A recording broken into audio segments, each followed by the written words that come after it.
Hey everybody, welcome back to the Shoe In Show. If you heard that new intro music and you hadn't heard it before, welcome to the Shoe In Show Footwear Leadership Series powered by OrthoLite. In this special series, we sit down with top executives from the biggest footwear brands and retailers to talk about their shoe stories, talk about their philosophies and culture shaping how they do business every single day.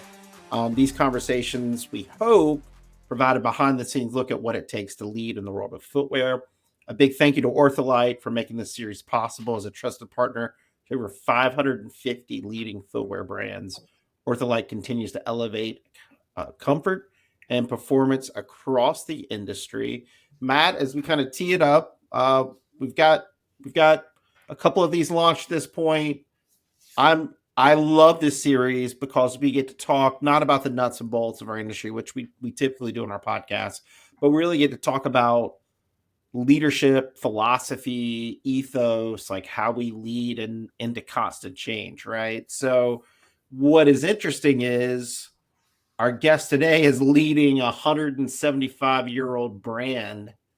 So how do like he doesn't look 175, but how do you lead something that's been around for so long? How do you make it fresh and meaningful both to employees that work there and the customers that buy it? And so I'm really excited to jump into this conversation today.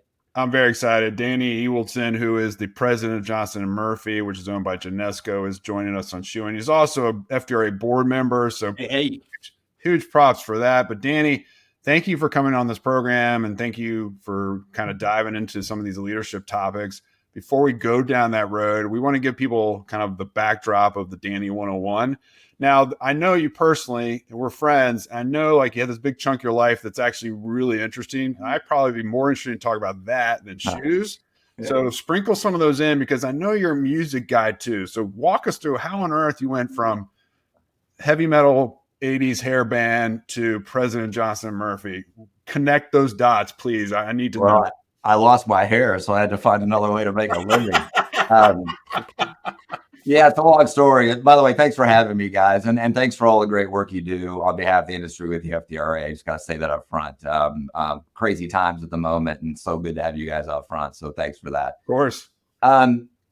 Like any kid, I had hobbies and trying to figure out what I wanted to do for a living. And, was kind of an athlete early on, and everybody kind of outgrew me. I'm 5'7", 150. And so I had to find something else. And a lot of music around my house growing up, and bought a guitar when I was an early teen and got real excited about it and started playing professionally really young, 15 years old, started playing around the Midwest and rarely went to high school on Fridays, kind of did Thursday, Friday, Saturday night shows around the Midwest. I grew up primarily in Cedar Rapids, Iowa, but we were close to Chicago and Minneapolis and St. Louis and Kansas City. So all these great places to go play. And out of high school, did it full time, went out to the West Coast and took a swing at it. And it was a really fun experience. And like a lot of people, eventually fell into retail, not part of my master plan, but that's how it happened, which ultimately over time led me here. But there's a lot to unpack in that story.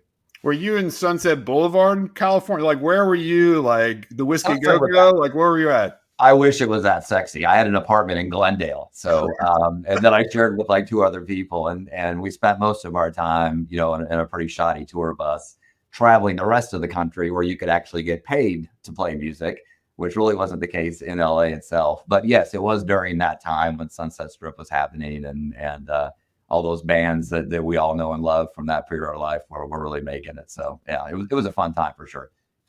There were some interesting things about the industry that I wouldn't recommend for the faint-hearted, but most of it was a really good time, particularly for someone that's 17, 18, 19 years old. What a fun experience. Oh, I'm sure. Sure. That's awesome. How about retail? How did that switch happen? Where did you start off in retail? Man, it's one of the, people talk about that idea that there's a couple of days in your whole life that something happens that changes your destiny or your direction or whatever it might be. And butterfly effect. Well, what's that? Yeah, exactly. Yeah.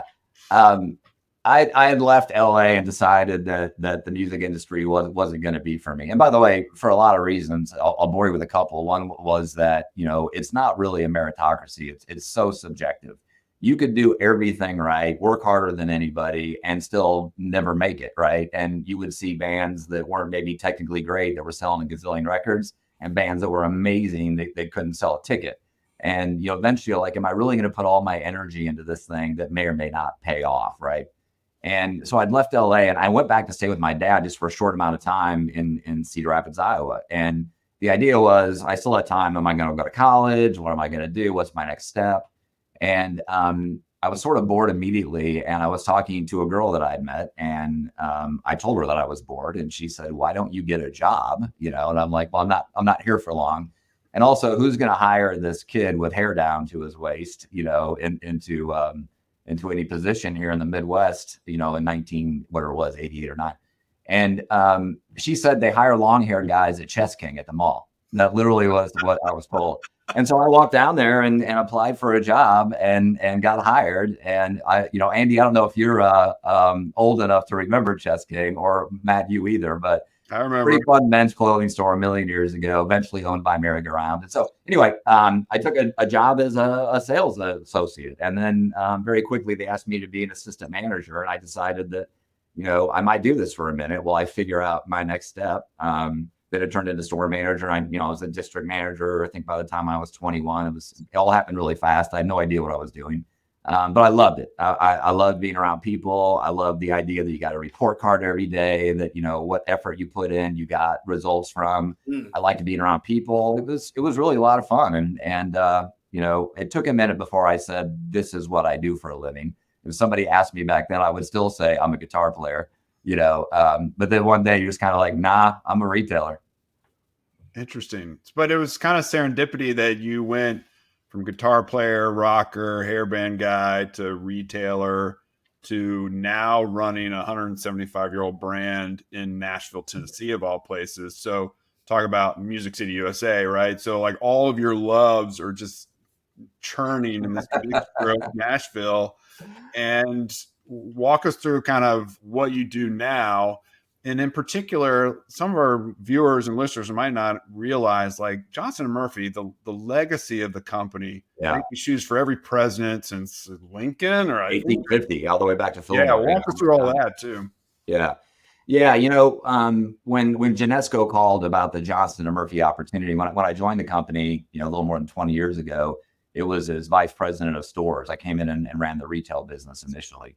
And what I remember about accepting the role and why I was so excited about it is, first of all, the heritage is unbelievable. You just can't buy it, right? It's so organic and authentic and real. And I would say that the brand was maybe a little tired and needed to be updated. And that's always the case with heritage brands. You're always working on keeping the brand updated. But the integrity of the brand, was off the charts. The trust for the company from the consumer and from business partners, all that was so intact. Repairing trust is super hard work, right? And that wasn't the case here. It was really just come in and let's modernize this thing and see what we can do next with it, which is super exciting work and a really, really cool brand to work on.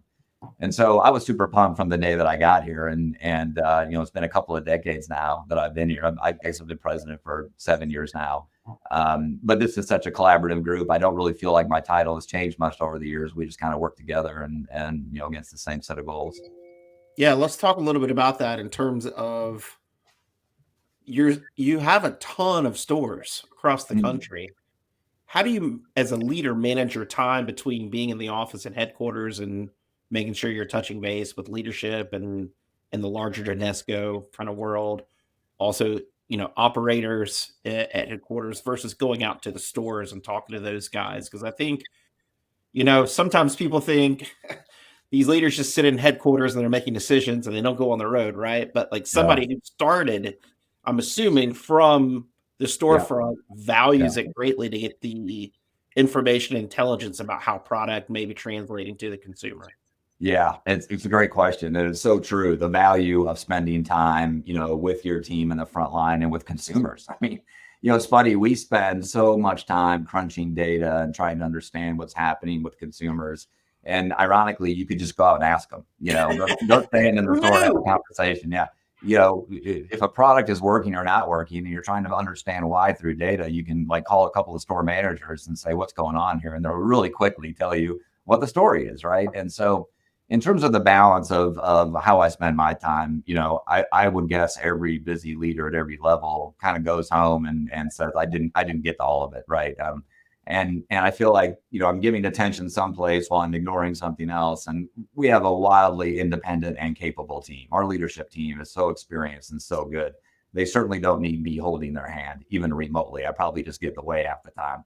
But it is really important to try to think about all of the constituents you have and making sure that everybody understands what the shared vision is and what we're trying to get done. And that means a lot of communication, and so you got to be in the front and talking to your stores and to your customers and your partners and all that to make sure that everybody's moving in the right direction. But man, I haven't mastered it. I don't know anybody that has. It's hard work.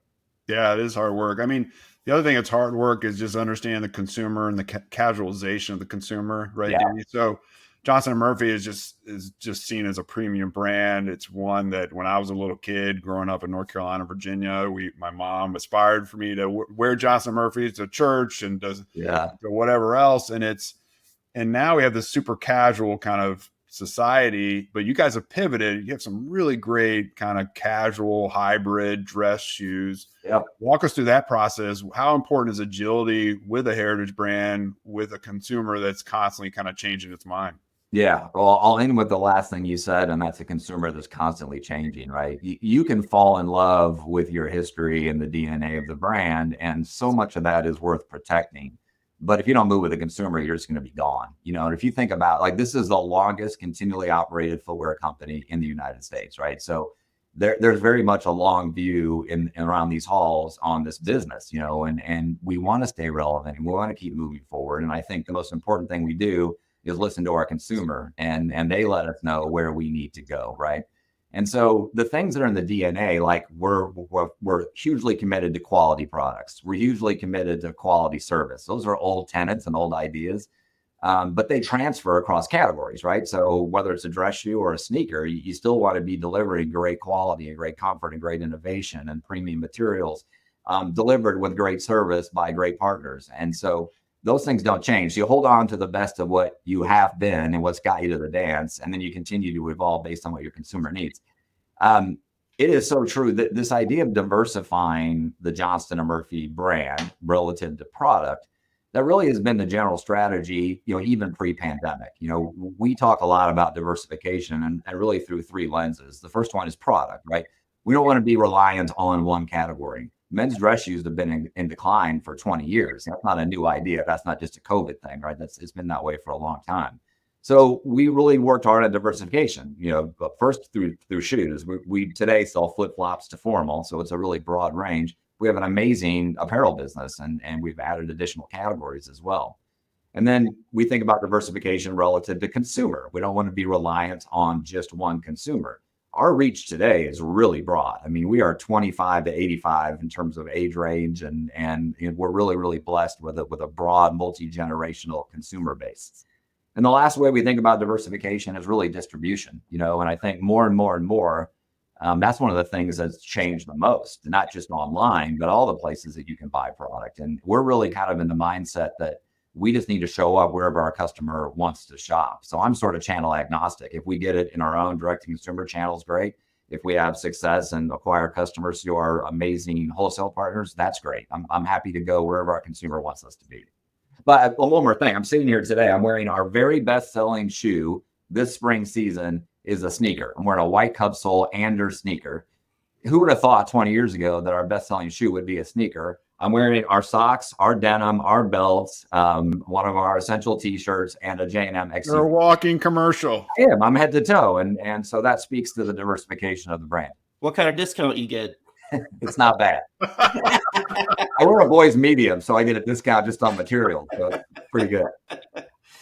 Oh, man. Let me ask you a bit about workflow. So we talked a little bit about thinking about travel and balance and things like that. But you said something interesting, the data, there's so much data, right? My guess is you guys can probably look at your e-commerce at any point during the day to see whether you're up, whether you're down. Sure. Yeah, that's healthy. He's side eyeballing it right now. Yeah, so probably is. Yeah. I'm a big ticker over here. Along with 401k, he's day trading and he's checking out the e-com at the same. I get it. I know, multitasking. I get it. But I think I think the challenge is like not getting too high and too low on any given day is one thing. But also like how do you work in this new kind of work world of some people may need Friday and they can work from home. Some people need to be in the office.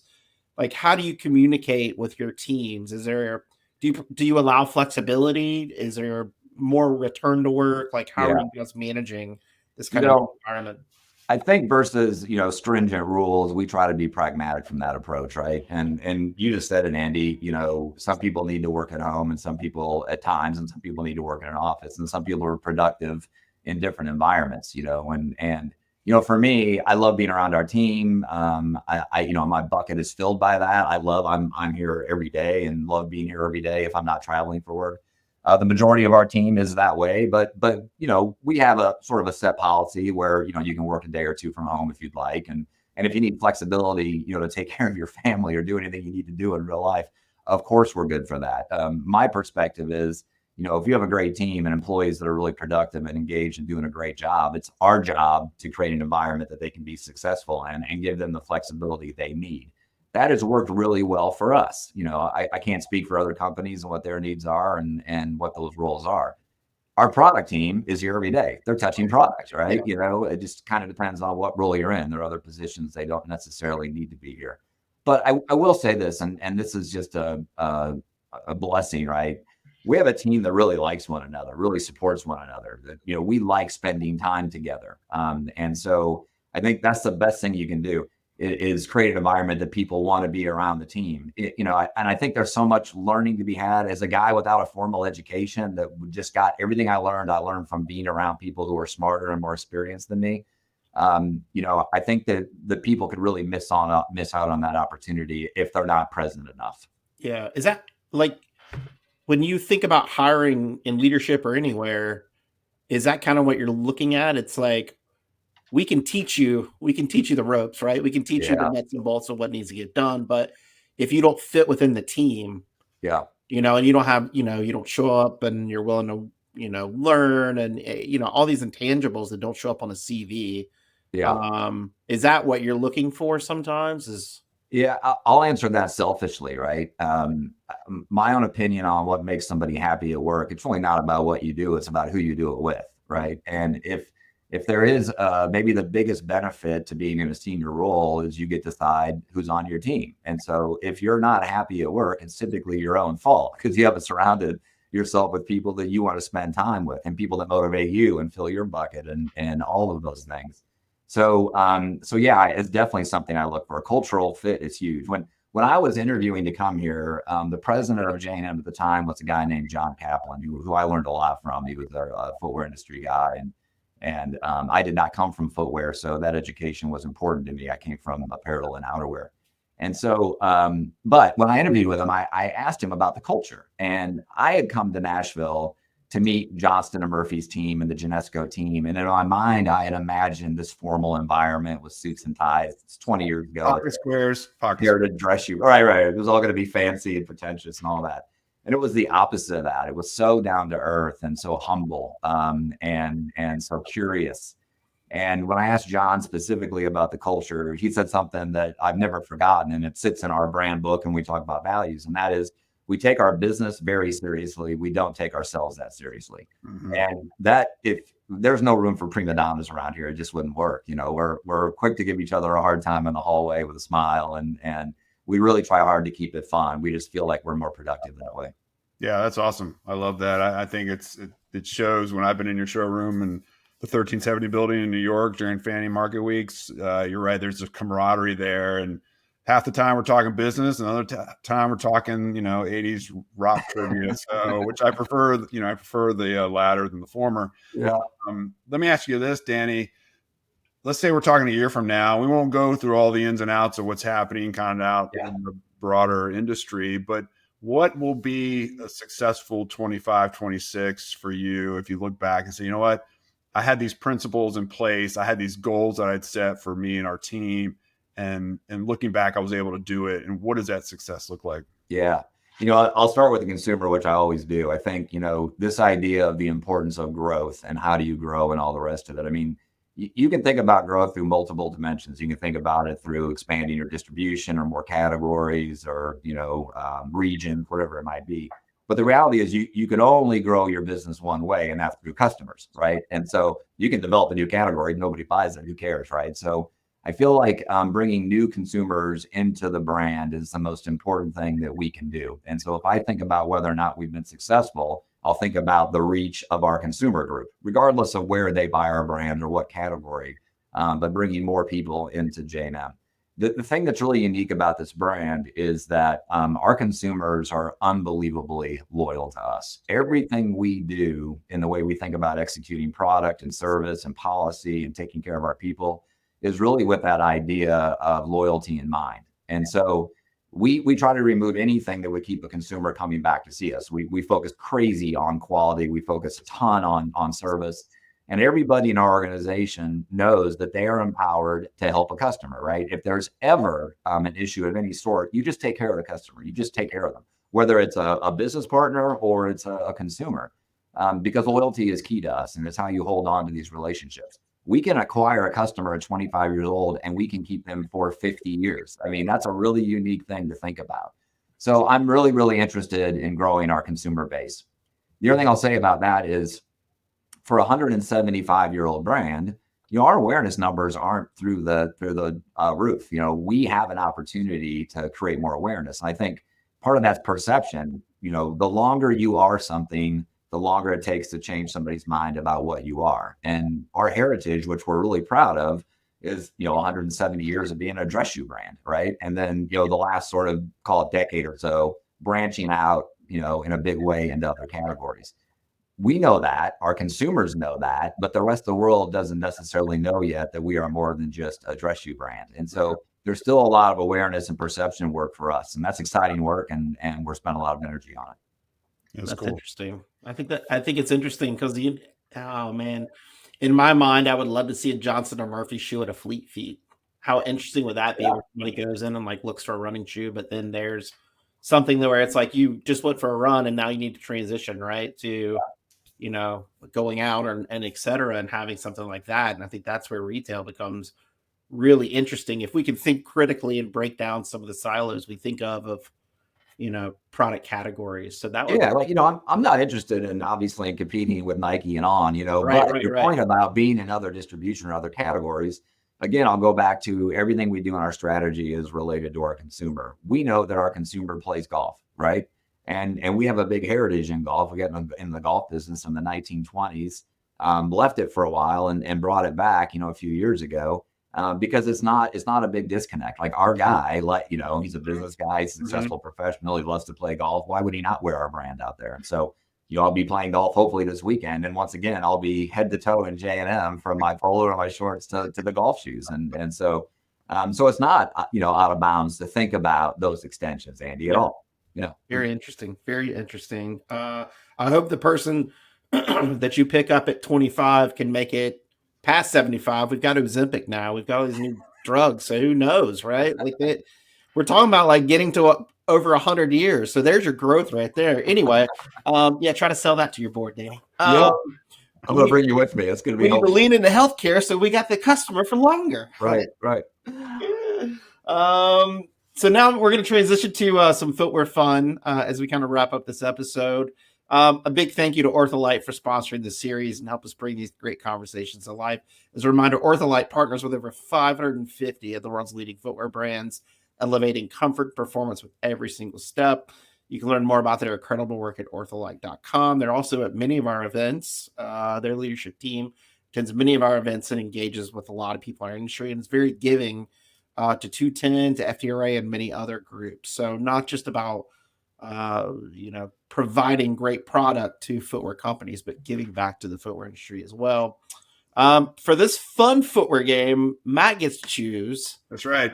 What he's going to throw at you. And I'm nervous. Sit back and watch as usual. Nervous.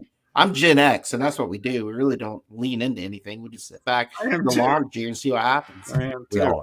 So Danny, remind me of the name of your band that you toured. I will not. Okay, all right. So, I'm keeping everybody off of YouTube. Okay, all right. So here we go. The Will Nots are getting a reunion tour back up together, and you're going to be going back on the road. And for your final show in Cedar Rapids is like a return, like a homecoming. Right. You got your acts picked out. You know what you're going to be playing. You got your set list. What shoes are you going to be wearing for that final show? Yeah, I was always a boot guy on stage. Loved to wear boots, and so I'd probably be in some awesome vintage J&M Chelsea boot. I like it. Wow. Is that what you wore when you were actually touring? Oh, not Johnston Murphy back then. I got my first pair of J&Ms when I was in my 20s before I worked for Johnston Murphy. But no, I was. I actually used to buy a lot of boots down in Mexico, and I would wear some of those, and they would be crippling. I'd be in such pain by the end of the night on stage, but I needed them for two reasons. They needed to look cool. I needed to be a little taller, so they were pretty helpful. Your fingers were bleeding. Your ankles are sore. So yeah, I wasn't really that good either. So it was kind of rough now that I look back. Yeah, when you have those lifts, do you call them the DeSantis? Is that what that is? Where you get the platform, it gets a little higher. I never start lifts, but I understand. Yeah. Oh man, Danny, really appreciate you coming on and sharing a little bit about your perspective and your leadership styles, because we are doing the series because we think, in these, I won't say troubled times. In some ways, they are troubled times, but challenging times, uncertain times, for sure. Leadership matters more than ever, and philosophy and ethos, principles help us get through these times. And we really appreciate you coming on and sharing your story and your perspective in particular. And 175 years, it's fun to hear you talk about the new iteration of product that you guys are launching out there in the midst of that. And I think, and just having your footprint out there too, right? Like you are online, dynamic online, but you have so many stores out there too. So, so not easy managing all those channels. Yeah. But I love to hear your flexibility to do it and say anything that we can do to make a customer happy. I'll say this one thing, like I did when I was in high school, I worked at Chick-fil-A, right? And my boss told me one time I was interacting with a customer who wasn't happy about their chicken sandwich, which happens. And so I talked to the customer, gave them a new sandwich, they walked away. And it seemed fine. And I turned around. The operator was like, "You could have done that a lot better." And I was like, "Oh, like, what did I do wrong?" He was like, "You didn't come out behind the counter and actually just stand there like a person to person and care about what they were telling you." So I think having that and like leaning in with the customer first mentality, I learned so much from that. I was shocked that he told me that, but it's made a big difference in how I interact with people and provide service. That was your butterfly effect moment, Andy. Yeah, exactly. First of all, I love Chick-fil-A. I always crave it on Sunday for some reason, but my wife does too. You got to stock up on Saturday nights. Remember and smart. That authenticity is just massive in leadership and relationships, all of it. And what your GM was trying to tell you in terms of going eye to eye with the consumer. We have an unbelievable consumer. Like our guy loves to joke. He loves to have fun. He's a successful, articulate, but he's a self-made guy. This is not a luxury brand. That's not what we're aspiring to do. Our guy is a pretty self-made consumer. And he comes to us because he wants us to help him with his confidence. He wants to be at his best, whether he's, in the office or at a barbecue or whatever he's doing. And he really does trust our team to help him with that. And, and we take that trust very seriously. And, our team does a really nice job of being on that consumer's level and understanding, what their needs are. We feel like we're doing more than just selling shoes and apparel, right? We feel like we're really helping a guy be at his best and feel at his best. And they understand that from us. It's a really nice quid pro quo and a really good relationship. But I do think it is that authenticity thing. That's cool. That's awesome. Well, folks, that wraps up another episode for our shoe and footwear leadership series powered by OrthoLite. We thank you guys for listening. If you go to shoeleaders.com, you can get access to the stack of great conversations that we have. We have some more coming out. And of course, if you just are subscribed on shoeandshow.com, these episodes will drop strategically through that. Just listen to the change in the intro music, a little bit different hype. We like to have that. A little bit more rocking. A little bit more rocking. Yeah, a little bit more hype for the leadership series. A little elevated, but we appreciate it. Next Monday, Shoe-In episode drops. I'll tell you what, please tell your colleagues about Shoe-In Show. Please tell your organizations. We think that we are having really valuable conversations that help the industry think a little bit differently, hopefully act a little bit differently too, provide better customer support, think a little bit differently about product as we lean into these uncertain times. And we certainly appreciate you guys listening and now watching on YouTube and other channels as well. So with that, until next time, Shoe-In.